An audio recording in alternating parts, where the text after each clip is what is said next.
There's only one place we can start though, and that is of course Sunday Night Football. Well, not Sunday Night Football, but it was the last game we've had so far, and that was from the Emirates Stadium as Arsenal entertained Chelsea.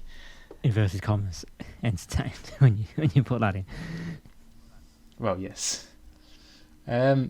Obviously, bad news for Arsenal. Earlier on in the day, it came out that Ben White has tested positive for COVID, so he was out of their squad and is likely to miss their next game against Manchester City this coming weekend. So don't think anyone was more disappointed than Romelu Lukaku. Yeah, so they were missing 9 senior players from their 11 over the last 2 games.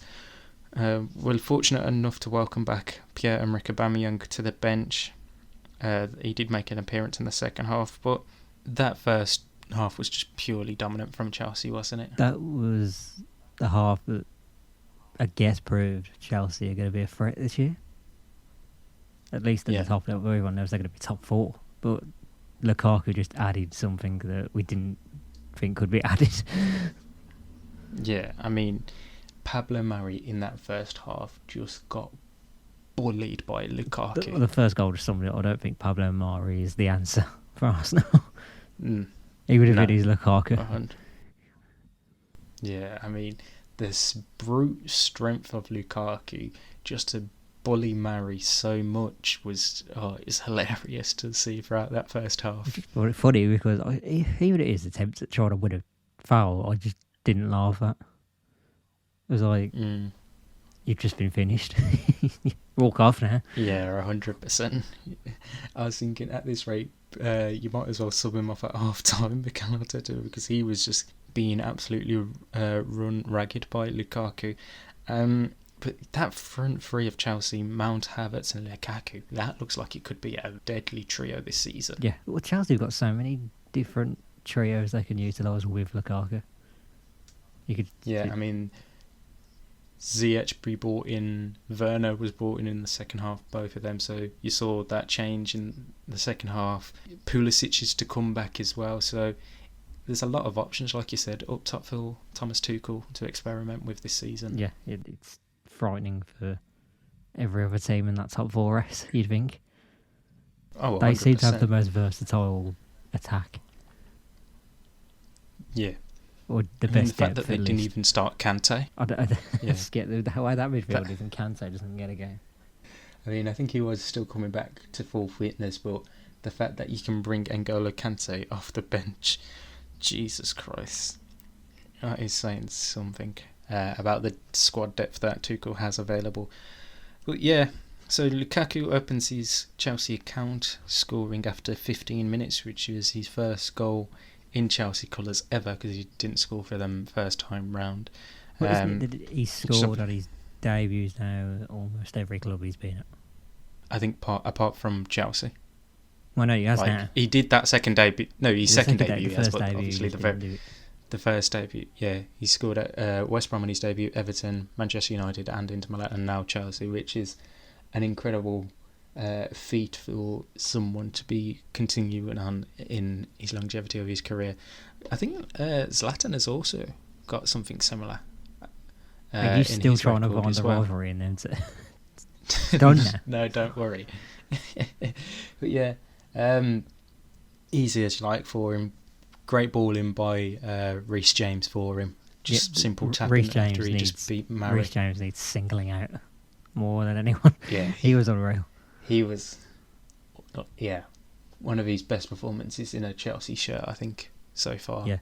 Like, he was really good throughout that whole 90 minutes. I mean, like Gary Neville said in commentary, defensively there was a bit of lapses in it, but going forward and attacking, he was really good for Chelsea. Yeah, that can happen in the 3-4-3 because it's so open once you get past that midfield.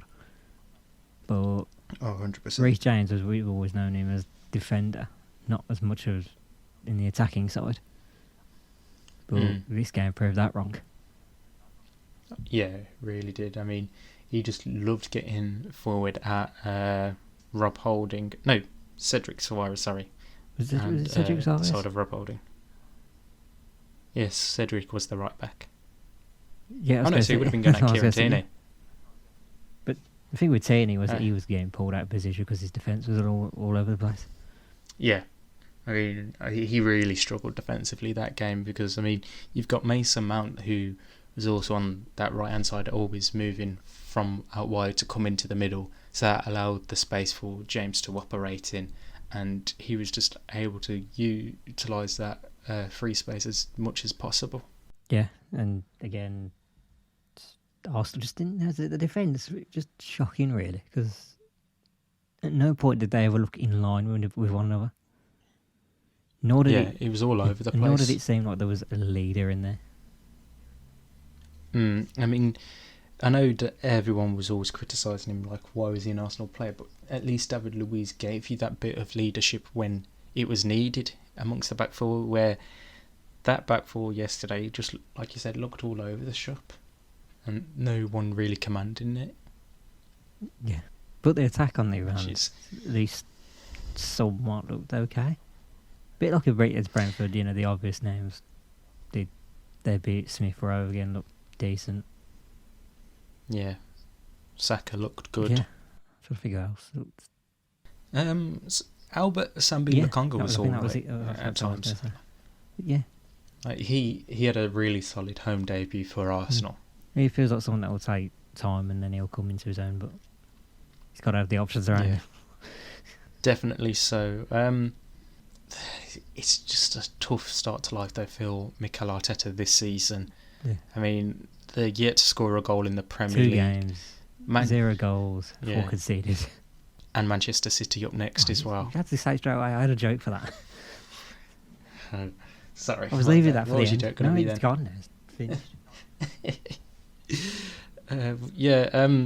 It's really going to be a long gold season for Arsenal, and at this minute in time, my prediction of Arteta being gone by Christmas is looking more and more likely by the day.